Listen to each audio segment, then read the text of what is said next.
Mamshies, Pamshies, mga Konars. Isa ba kayo sa mga naghihintay na mag-current ang visa bulletin sa Pilipinas? Panoorin nyo tong video na to and find out. Yes guys! Welcome to another episode of our vlog. And for today's video, itatalakayin natin kung ano nga ba mga pwedeng gawin habang naghihintay tayo sa Pilipinas na mag-current ang visa bulletin dito sa USA. Ano nga ba yung mga pwede nating gawin na pampalipas oras na hindi natin namamalayan na lumipas na pala yung panahon at current na tayo! Yay! At the same time, we are being productive. Ika nga. So, I have a cheat sheet here na pwede nating na mga sinulat ko na ano nga ba yung mga, kung ako yung nasa pwesto nyo ngayon, ano nga ba yung mga gusto kong gawin sa Pilipinas na hindi ko magawa dahil nandito na nga ako sa US. So, let's start. Number 1 on my list is to start an MSN or MAN degree. So, hindi naman siya kinakailangan coming here sa US. You can be just a regular staff nurse, USRN degree holder, na makapag-work dito sa US. But then, it is an additional point sa salary nyo kung meron kayong MSN or MAN degree.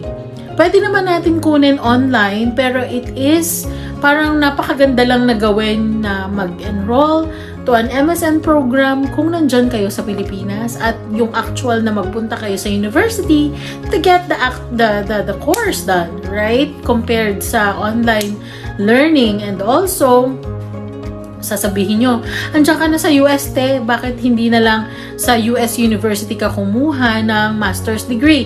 Well guys, just to let you know, you need IELTS para makapasok sa university at makapag-enroll under MSN program. So, medyo hassle siya guys sa isang working mom like me at na binubuo.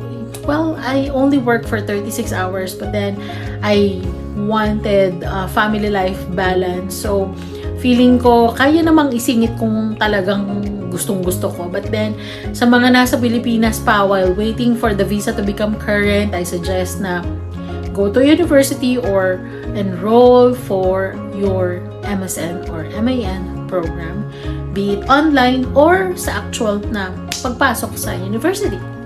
And then you can thank me later. Number 2 on my list is try to open an account sa mga banks na may high yield savings account. Okay?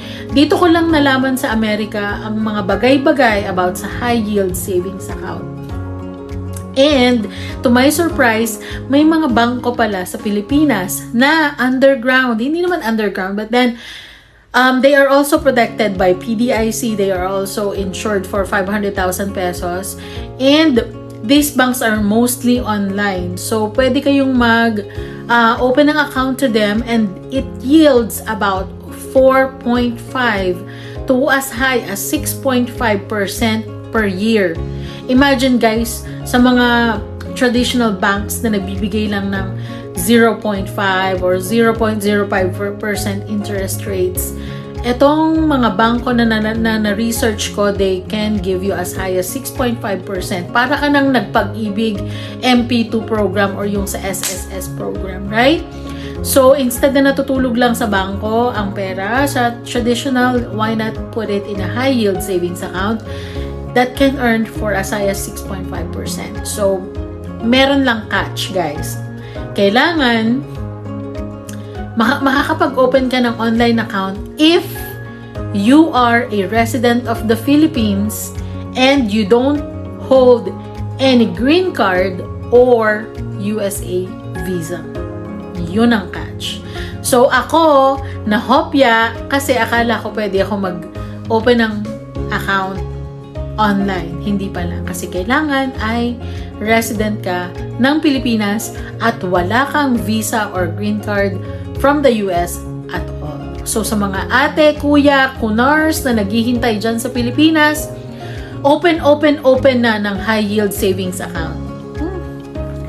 I can make a separate video about it. Pwede natin talakayin lahat ng banks na nag-offer nun. Just let me know and I'll do that. Then, take the CCRN certification. So, as you all know, especially sa mga nag-work dyan sa ER, ICU, NICU, PEDS, PICU, meron tayong CCRN certification. So, dalawang klase for NICU. Isang provided by the AACN and the other one is National Certification Corporation. So, pwede kang maging CCRN-NICU or RN-NIC. So, ang requirement kasi ng RN-NIC is at least 2 years of experience here in the US. So, medyo mahirap-hirap siyang i-achieve. Yung isa, under ng AACN, the CCRN-NICU, pwede mo siyang kuhain as long as meron kang 2 years experience or at least 2,000 working hours na NICU kahit sa ibang bansa pa yan. So, I highly suggest na habang naghihintay kayo dyan sa Pilipinas, take na. Just take the exam, study for it, and take the exam. Habang, lalo na sa mga kakatake lang ng NCLEX, well, most of it should be related sa NICU. But then again, dun sa mga hindi pa sawang mag-review, take the exam while you can before coming here sa US. Kasi, isa din yan sa mga makakapagpataas ng salary nyo. Okay? The next one is take courses. Pwedeng online, pwedeng dyan mismo sa atin sa Pilipinas. Lalong-lalo na sa mga asawa ng nurse, mga mamshies and popshies, pwede kayong mag-online training, pwede din kayong pumunta mismo sa TESDA to learn some certifications, to learn some basic skills na pwede nyong pagkakitaan coming here sa US. Dito sa North Dakota, guys, I saw online na malaki ang binabayad nila sa mga construction workers, sa mga marunong sa farm, at sa mga welders and pipe fitters. So, kung may time kayo, go to your nearest TESDA at mag-enroll na kayo ng mga skills na pwede nyong pagkakitaan coming here sa US. Kasi kahit wala pa kayong experience, basta ma-provide nyo lang na may certificate kayo, you have the training, you have the qualification. Yung kahit nga yung mga forklift operators, kuha lang kayo ng certificate, then coming here, siguro kahit asaang part ng US, nangangailangan sila ng mga forklift operators na may certificate na. Well, some companies provide training for that, pero may leverage kayo kung meron na kayong certification and training as a forklift operator, right? Number 5 is get employed kahit hindi bedside nursing. So, mag-ipon tayo ng pera, guys, panimula dito sa US. And one way of making ipon is getting a job kahit hindi nursing. Pwede kayong mag-Optum or Shearwater. Yun yung mga top 2 na naririnig ko sa mga Pilipinas na sa mga Pinoy na dumarating dito sa US na nagtrabaho sila under Optum or Shearwater. So ano nga ba yung mga yon? I think they are training USRNs na maging RCMs or case managers. Hindi ko masyadong na-research ang Shearwater at Optum, but then ang sabi sa Lefora is yung training na makukuha nyo dyan is pwede nyong gawin or gamitin at mag-apply sa mga companies na nandito na sa US. And also, their pay is about 80 to 100,000 pesos. So, not bad, di ba? Makakaipon ka na habang naghihintay na mag-current ang visa bulletin. Cha-ching! And it's like hitting 2 birds with 1 stone. May natuto ka na, may iba ka ng skills aside from bedside nursing, kumikita ka pang ng malaki na pwede mong gamitin dito sa US. Then, number 6 is try nyo mag-work as a nurse sa ibang bansa. So, pwede kayong mag-apply sa Singapore, Middle East. You can go to Qatar, Dubai, Saudi Arabia, Kuwait. Pwede rin kayong mag-UK or Ireland habang naghihintay, or Australia.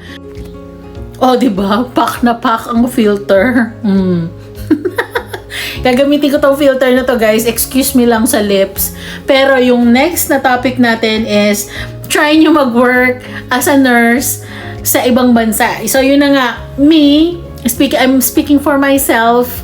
Nagtrabaho ako sa Saudi Arabia for 4 years and Dubai for 7 years. So, hindi ko masyadong naramdaman yung paghihintay kasi nga, nasa ibang bansa na ako. So, marami kayong benefits kung mag-work kayo sa ibang bansa. Number 1 would be high salary. So, mas makakaipon kayo for you and your dependents na pangsimula dito sa US. Number 2, pwede na kayong mag-travel sa ibang bansa kasi nga, you're able at saka malapit na kayo sa mga countries like Maldives, Georgia, yung mga tourist sites na pinupuntahan ng mga Pinoy coming from the Middle East. And take advantage na rin sa magandang technology nila. So, some of the equipments na makikita nyo sa Middle East or sa Singapore is ginagamit din dito sa USA. Malamang sa malamang. So, at least pagdating nyo dito sa US, hindi na masyadong ganun kahirap mag-adjust kasi alam nyo na yung mga tools. So, more of alamin nyo na lang yung policies, procedures, and specifics ng unit ninyo kasi alam nyo na yung mga machines. At least hindi na siya additional burden, di ba? And masaya magtrabaho sa ibang bansa kasi nakakatulong ka na sa family mo, nakakaipon ka na, at the same time, it will make you stronger. So, kung OFW ka na, parang hindi naman ganong kalaking adjustment kung mag-OFW ka dito sa US. Yun nga lang, ka na, green card holder ka na, resident ka na. Pero at least, yung puso mo matibay na. Malalaman nyo yung sinasabi ko pag nandito na kayo sa US kasi mahina, yung pag hindi ka pa OFW before, parang ang hina sa homesickness at saka mas madali kang basta it will make you stronger, it will make you tougher, mas kaya mo nang harapin yung mga pagsubok na darating kasi naharap mo na siya sa Middle East or sa Singapore. Then, spend more time sa family and enjoy life outside USA. So, lahat, kung meron man akong regrets is that hindi, 1 month lang yung in-stay ko sa Pilipinas to spend for my family before coming here sa US. And napakahirap umuwi ng Pilipinas kasi perang-pera siya, guys. And 3 weeks maximum lang ang kaya kong ibigay if ever. So, sa mga nasa Pilipinas pa, take advantage, go out, bring your family and friends, mag-out of town kayo, libutin nyo ang 7,107 islands hanggang mapagod kayo before coming here sa US. Siguro naman, nandito na kayo sa US, baka current na kayo bago nyo matapos lahat ng islands ng Pilipinas. Create more memories kasi mamimiss nyo yung mga kamag-anak nyong pasaway, yung mga chismis, mamimiss nyo yung ingay ng tricycle at mga jeepney, mamimiss nyo yung paglabas nyo ng kanto, andyan na yung halo-halo at si Manong magtataho. So, yun guys. So, nakaka-miss ang ingay ng Pilipinas. So, habang nandyan kayo, i-appreciate nyo guys, i-embrace ninyo, amuyin nyo na lahat, i-listen nyo na lahat, i-record nyo na lahat. Kasi pagdating nyo dito sa US, you'll miss all the noise and the fun ng Pilipinas. Then, last but not the least is magpaganda all you can. So, lahat na, pumunta na kayo ng salon, i-enjoy nyo na yung every week na massage, every week na spa, manicure, pedicure, gupit, microblading, lahat na ng mga pwede nyo ipaayos, nose, lips, yan, magpaano na kayo. Lahat ng procedure guys, ipagawa nyo na kasi trust me, mahal dito sa US magpagawa.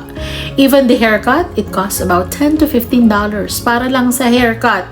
So what I do, I ask my husband to cut my hair. So, yun. So, tingnan nyo guys, kung merong basic knowledge yung spouse nyo or kayo na mag-haircut, you can get a haircutting business here sa US.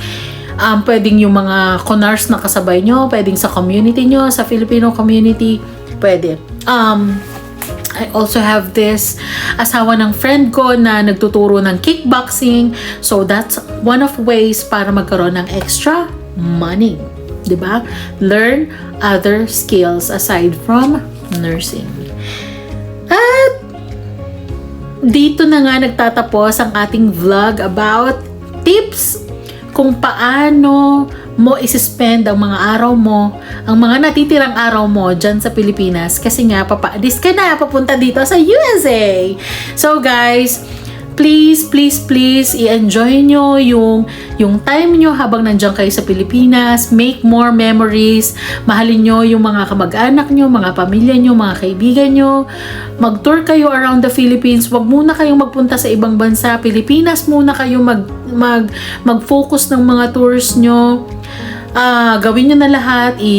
Yung mga kailangan nyong gawin, like kung may mga ipapaayos kayo sa mga birth certificate nyo, may mga problema sa passport nyo, or mga documents na kailangan nyong ayusin nyo na, because who knows, baka kinabukasan current na ang visa bulletin nyo. So huwag kayong mawawala ng pag-asa, kapit lang, lahat ng mga nurses dito sa USA ay pinagdadaanan nyo. May mga tao pa nga na 10-15 years ang pinaghintay. How much more kayo na ilang taon lang naman, 1 to 2 years maximum, 'di ba? So keep the faith. Mas masarap ang tagumpay kapag pinaghirapan at hinintay, 'di ba nga? So enjoy the process of waiting, magbasa, mag-aral, take the courses that you need, learn new things, at sinasabi ko sa inyo na magiging winner ang USA journey ninyo. Salamat sa panonood guys. Thank you for watching. Thank you for supporting our YouTube videos. At sana magkita-kita tayo sa susunod nating vlog. Maraming salamat po and paalam!